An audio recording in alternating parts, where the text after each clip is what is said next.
Otroci, lepo pozdravljeni! Za vas sem pripravila pravljico o ježku, ki je našel svojega prijatelja.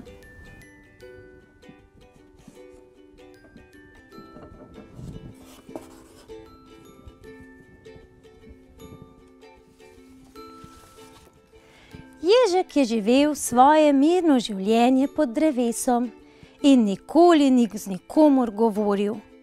Nikoli ni nikomur pomagal in nihče ni nikoli pomagal njemu. Tako življenje mu je bilo zelo všeč. Nekega popoldneva se je sprehodil, sam seveda, ujel ličinko, jo pojedel, potem pa se ga je lotila zaspanost. Ježek se je ravno namestil v kup suhega listja, da bi malo zadremal, ko cop. Nekaj mu je padlo na hrbet in ni hotelo dol. Trudil se je, da bi videl, kaj je to, in spet se je trudil. In še bolj se je trudil. Potem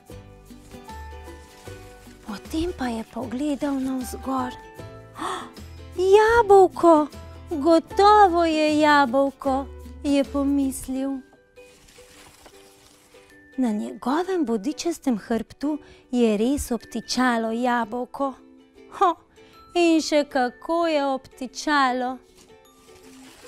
Bolj se je ježek mučil, da bi se ga znebil, bolj je tičalo na njegovem hrbtu. Ježek je začel jokati.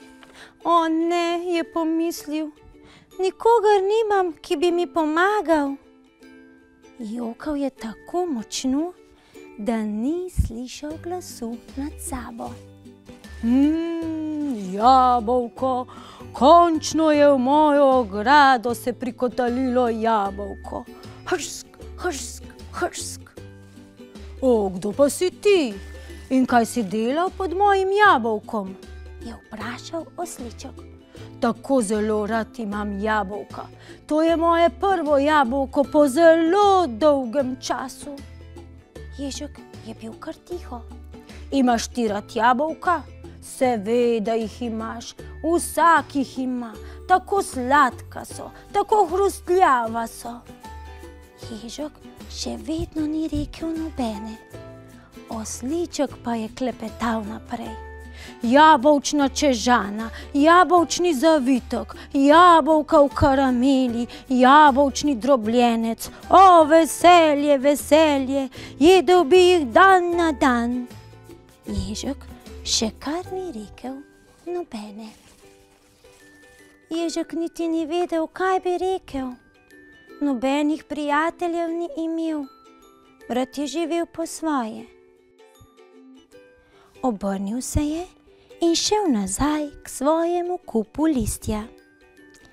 Ko se je ravno udobno namestil, comp! Ježek je zagledal jabolko.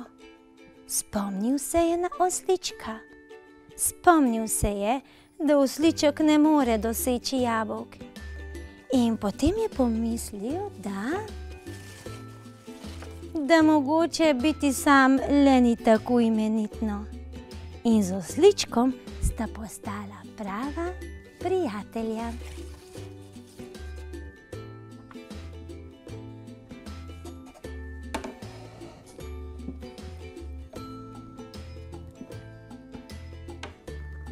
Dragi otroci, zdaj pa tudi vas povabim, da narišete risbico o ježku in njegovem prijatelju osličku in jo pošljete na uredništvo afna.bled.tv.